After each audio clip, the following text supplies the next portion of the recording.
What is the book of Numbers about? Numbers actually happens between Exodus and Leviticus, where God has brought the people of Israel out of slavery and taken them to Mount Sinai and given them the law and given them the tabernacle. And it happens between that and Deuteronomy and Joshua, where they get to the promised land and go in. So the book of Numbers is actually just about the wandering in the wilderness, that period of time. And it is roughly divided between two parts. Chapters 1 to 26 is about the dying off of the first generation of Israelites. And then chapters 27 to 36 to the end is about the maturing of the second generation who's actually going to go in. And in case you're interested in this sort of thing, the book of Numbers gets its name by the fact that it has two numberings of the people of Israel, one at the beginning of the book and one at the end. And so obviously the first numbering of the people was to number how many there were who came out of Egypt. And then finally the second numbering of the people of Israel was how many people were about to enter into the promised land. Welcome, and thank you for joining me today for another program from Diggin' Deeper. Today, we will go digging deeper into Numbers. Chapter 11. We have already gone digging deeper into the first 3 books of the Bible, and are working our way through the 4th book. These studies are really important as we learn about the ancient societies of yesteryear and provide valuable insight into how God interacted with ancient peoples, and how Israel was called to be distinct among them. Let us go digging deeper into Numbers. Chapter 11. Chapter 11 is made up of 35 verses, beginning with verse 1. And when the people complained, it displeased the Lord, and the Lord heard it, and his anger was kindled, and the fire of the Lord burnt among them, and consumed them that were in the uttermost parts of the camp. And the people cried unto Moses, and when Moses prayed unto the Lord, the fire was quenched. And he called the name of the place Taberah, because the fire of the Lord burnt among them. And the mixed multitude that was among them fell a-lusting. And the children of Israel also wept again, and said, Who shall give us flesh to eat? We remember the fish, which we did eat in Egypt freely, the cucumbers, and the melons, and the leeks, and the onions, and the garlic, but now our soul is dried away. There is nothing at all, beside this manna, before our eyes. And the manna was as coriander seed, and the color thereof as the color of bdellium. And the people went about and gathered it, and ground it in mills, or beat it in a mortar, and baked it in pans, and made cakes of it, and the taste of it was as the taste of fresh oil. And when the dew fell upon the camp in the night, the manna fell upon it. Then Moses heard the people weep throughout their families, every man in the door of his tent. And the anger of the Lord was kindled greatly, Moses also was displeased. And Moses said unto the Lord, Wherefore hast thou afflicted thy servant? And wherefore have I not found favor in thy sight, that thou layest the burden of all this people upon me? Have I conceived all this people? Have I begotten them, that thou shouldest say unto me, Carry them in thy bosom, as a nursing father beareth the sucking child, unto the land which thou swarest unto their fathers? Whence should I have flesh to give unto all this people? For they weep unto me, saying, Give us flesh, that we may eat. I am not able to bear all this people alone, because it is too heavy for me. And if thou deal thus with me, kill me, I pray thee, out of hand, if I have found favor in thy sight, and let me not see my wretchedness.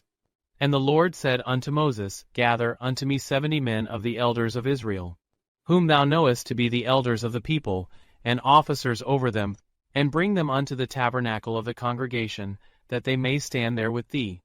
And I will come down and talk with thee there. And I will take of the Spirit which is upon thee, and will put it upon them. And they shall bear the burden of the people with thee, that thou bear it not thyself alone. And say thou unto the people, Sanctify yourselves against tomorrow. And ye shall eat flesh, for ye have wept in the ears of the Lord, saying, Who shall give us flesh to eat? For it was well with us in Egypt, therefore the Lord will give you flesh. And ye shall eat. Ye shall not eat 1 day, nor 2 days, nor 5 days, neither 10 days, nor 20 days, but even a whole month, until it come out at your nostrils, and it be loathsome unto you, because that ye have despised the Lord which is among you, and have wept before him, saying, Why came we forth out of Egypt? And Moses said, The people, among whom I am, are 600,000 footmen. And thou hast said, I will give them flesh, that they may eat a whole month. Shall the flocks and the herds be slain for them, to suffice them? Or shall all the fish of the sea be gathered together for them, to suffice them? And the Lord said unto Moses, Is the Lord's hand waxed short? Thou shalt see now whether my word shall come to pass unto thee or not. And Moses went out, and told the people the words of the Lord, and gathered the 70 men of the elders of the people, and set them round about the tabernacle. And the Lord came down in a cloud, and spake unto him, and took of the Spirit that was upon him, and gave it unto the 70 elders.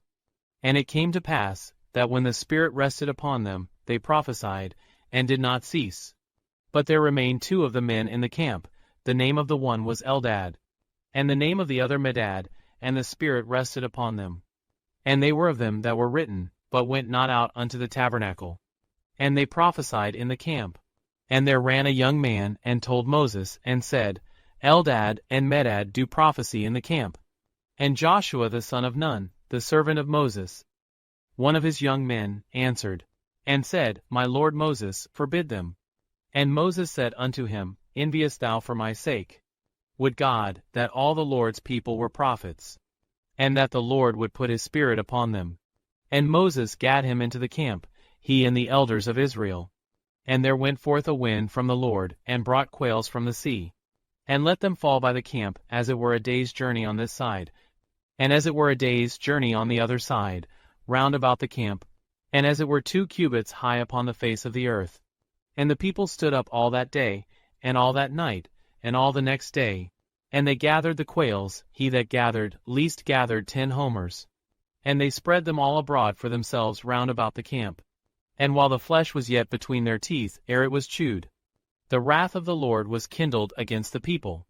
And the Lord smote the people with a very great plague. And he called the name of that place Kibroth-hattaavah, because there they buried the people that lusted. And the people journeyed from Kibroth-hattaavah unto Hazeroth, and abode at Hazeroth. Numbers, chapter 11. The Israelites are journeying from Mount Sinai through the wilderness after receiving the law. They have experienced God's miraculous provision, like manna, and are being led by Moses. We see in the beginning of the chapter, as we did early on in the Bible. And we see today, people complain openly. And as often is the case, there is no clear reason as to why. God's anger is kindled, and he sends fire, which kills some on the outskirts of the camp. Moses intercedes, and the fire stops. The place is named Taberah, or burning. This is a lesson that complaining is more than expressing dissatisfaction. It reflects a lack of trust in God. The Israelites were rejecting God's provision and plan. Many of us can learn from this scene. We all have moments of doubts, fears, anxieties, or just frustrations with a situation, or a person, people. Here, it is early in the Israelites' wilderness journey post-Exodus. Their attitude reflects a deep-seated fear, discontent, and failure to grasp God's purpose. Notice the complaining about manna. We read about the mixed multitude, probably non-Israelites who came with them. Instigate the complaining about manna and desire meat. They long for the food of Egypt, fish, cucumbers, melons, leeks, onions, garlic, forgetting their slavery. This teaches us that the longing for Egypt symbolizes a desire to return to a temporary pleasure, even if it meant returning to slavery. We do this often. We are willing to give up progress for temporary pleasures. Here, manna represented God's daily provision, which becomes boring to them. Too often, people romanticize the past when facing hardship, forgetting the bondage it brought. There is a spiritual immaturity in desiring the world over God's provision. Remember, grass is not always greener on the other side. When we go digging deeper, we learn that the Israelites' nostalgia for Egypt shows a distorted memory. They remember the food but forget the bondage. Freedom and divine provision are now seen as inferior to the food of their former slavery. Their cravings cause them to lose sight of the blessings they already have. This part of the chapter warns us about discontentment and selective memory. When we idealize the past or envy another situation, we often ignore the costs that came with it. Like the Israelites, we may complain about our current manna while forgetting that what we once had came with chains. Reading through the last few books of Exodus, Leviticus, and Numbers, it is hard not to feel bad for Moses. Here, Moses feels overwhelmed and complains to God, asking to die rather than bear the people's burdens alone. God tells him to appoint 70 elders to help lead. Further, Moses is one of the most faithful and humble leaders in Scripture, yet he endures an incredible amount of burden, frustration, and heartbreak from the people he is trying to help. This is a reminder that even strong leaders can feel burned out. Moses is emotionally and spiritually exhausted. Here in Numbers, chapter 11, the appointment foreshadows future structures of leadership seen in Jewish and Christian traditions. For example, Sanhedrin, church elders. God sends quail, so much that it surrounds the camp for miles and is piled 2 cubits high.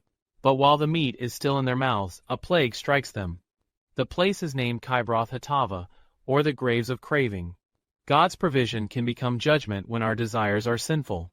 The people craved flesh more than the presence of God, and their gluttony and ingratitude led to death.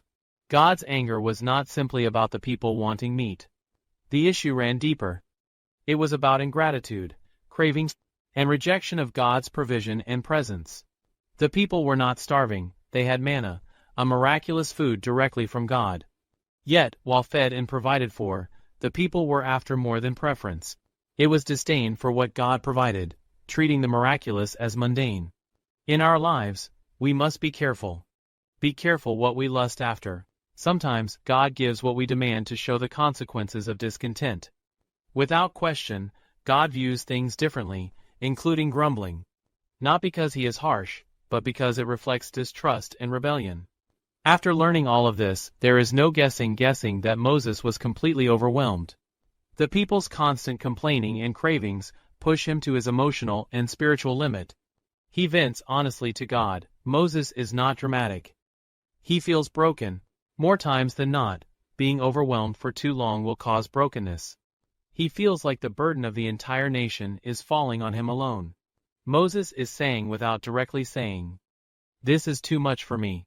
I did not sign up to be their parent, nurse, and provider." God does not rebuke Moses for this. A profound insight into how God allows honest lament and struggle.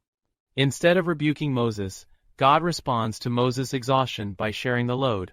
70 elders will receive the same spirit that is on Moses. They will help carry the burden of leadership. This moment foreshadows future leadership structures like the Sanhedrin and New Testament elders. Take note of what is on display. God tells Moses to have the people prepare themselves set apart. Purify because he is going to give them what they have been demanding. Meat. But this gift comes with a warning. Their demand was not innocent, it was filled with resentment, discontent, and rejection of God's deliverance and presence. Their complaint, "It was better for us in Egypt," was a direct insult to God's salvation. God responds to the Israelites' complaints by saying he will give them meat. Not for a day or two, but for a whole month, until they are sick of it. Moses questions how this can happen. How could enough meat be found for so many people?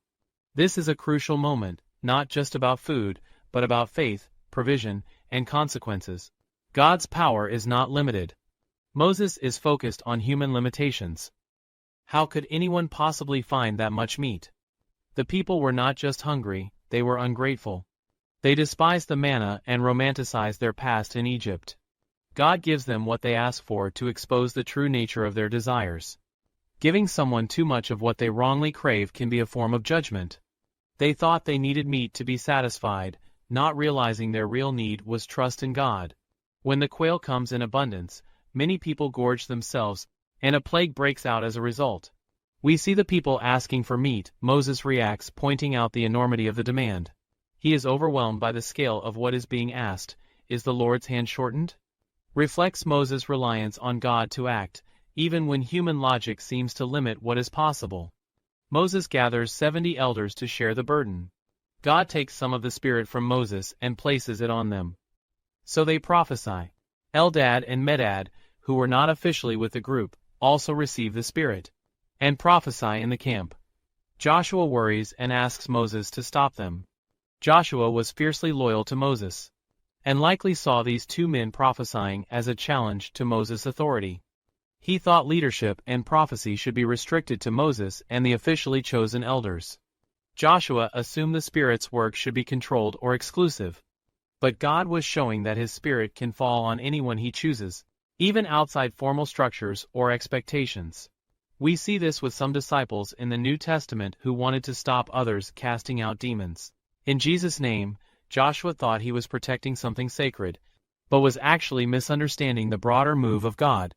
Moses is not threatened; instead, he expresses humility and a deep desire that everyone could experience the Spirit of God. Bigger picture. Joshua wanted to defend Moses' authority and saw Eldad and Medad prophesying as inappropriate. His response was well-meaning, but misguided, showing a misunderstanding of how God distributes His Spirit. It sets up an important biblical theme: God's Spirit is not limited by human rules. Moses' reply teaches us that true leaders are not jealous of others being empowered by God, as we should be with others. Today, Moses was not possessive of God's gifts. He welcomed others being empowered by God. After the incident with the Spirit resting on others, Eldad and Medad, Moses and the elders returned to the camp. This concludes the spiritual episode and transitions to the people's rebellion and God's response. The people were so greedy they worked non-stop to gather huge amounts. Even the least collected massive quantities. A homer was about 6 bushels. Their gluttony is shown clearly. Rather than thanking God, they indulged excessively. While they were still eating the quail, God's anger came upon them, and many died from a severe plague. This shows divine judgment. Their craving and lack of faith led to death. God gave them their desire but judged their attitude. The place was named Kibroth-hattaavah, which means graves of lust, because many died there due to their greedy craving. A physical and spiritual warning: unchecked desire can lead to death. After this tragic event, the Israelites moved on to Hazeroth and stayed there. Their journey continues, but the consequences of rebellion leave a lasting mark. Before we go, let us have a quick review of Numbers. Chapter 11. The chapter highlights Israel's rebellion during their wilderness journey. It offers deep insight into human nature, leadership challenges, and God's response to ingratitude. The Israelites, having been miraculously delivered from slavery in Egypt and sustained by God in the wilderness, begin to complain. They long for the food they had in Egypt, forgetting the hardship and slavery they endured there. God responds to the Israelites' craving for meat by sending a massive amount of quail, so much that it covered the land for miles and was piled about 3 feet high. This was both provision and a test. God gives them what they wanted, but in overwhelming excess. We end with God judges their greed with a deadly plague, verse 33, and many die. The place is named Kibroth-hattaavah, or graves of craving, as a memorial of their sin, verse 34. Let us end here. Thank you for joining me today for another Bible study on Digging Deeper. I am your host, Billy Ray Parrish. If you liked today's program, please like and share our content with others. It really does help us grow. If you got anything out of this program, subscribe to our channel to keep up to date with all of our content.